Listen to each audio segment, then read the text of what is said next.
陳姐問你幾個問題。好啊，中國四大發明係咩呢？粥粉麵飯、咁世界八大奇蹟呢？煎炒煮炸焗蒸炆燉。睇嚟你果然係天才。本期節目由五羊牌雪糕傾情贊助，多謝老細，老細大氣啊喂！眾所周知，廣東人好中意食，甚至好多日常用語或者俗語入邊就有食物嘅成分。所以今期問答遊戲嘅主題就係關於食嘅粵語俗語。第一題，掟煲同箍煲嘅意思係咩？分手同埋求復合。冇錯啦。請問掟同箍嘅係咩煲呢？沙煲。冇錯，小陳啱，恭喜小陳。好嘢！我以為佢要問掟煲唔掟蓋下一句係咩，跟住我心諗出得到街咁。掟煲唔掟蓋，得閒打返場友誼賽。第二題，蛋散嘅意思係咩呢？你啊，喂，你問唔可以攻擊 MC 啊！懶惰的人。唔係，即係我知道佢嘅適用場合，你叫我解釋係咩意思，我解釋唔出嚟。蛋散粉腸，唔係都係咁嘅意思咩係？衰人，散漫。唔係。咁我開估啦，係形容膽小怕事嘅無用之人，係阿瑤，唔係我。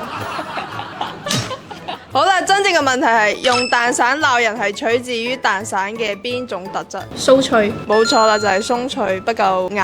第三題，頭啖湯係咩意思呢？第一個攞到着數嘅煲人。湯咪第一啖咯。冇錯，小陳啱。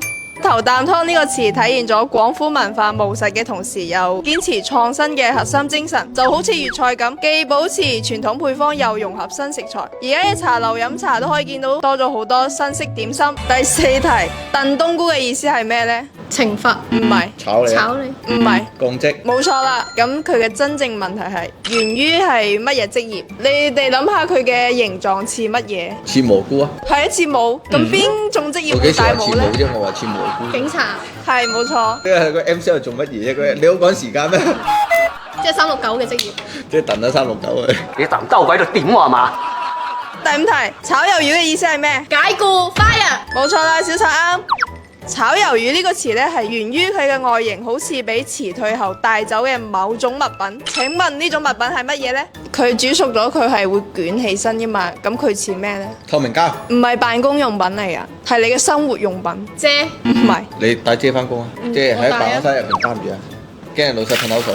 以前去打工呢，你一定要帶噶。衫襪褲鞋襪。衫褲鞋襪咁我成身都講晒俾你聽啦，你仲想知道啲咩啫？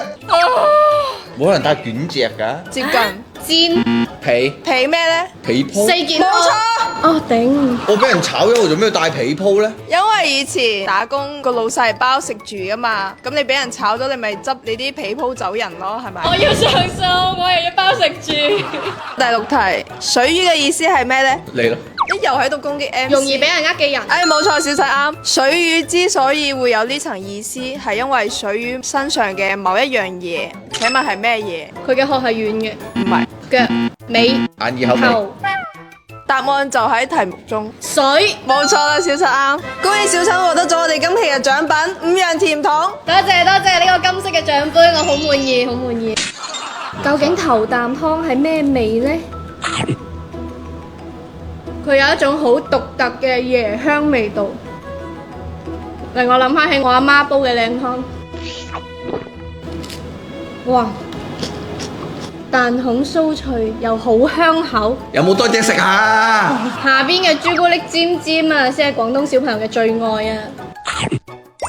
係我嘅最愛。呢個五指無桃味嘅雪糕係秋季限定款嚟㗎，有興趣嘅朋友快啲去官方電商平台訂購，過時不候㗎。阿瑤快啲去落單啦！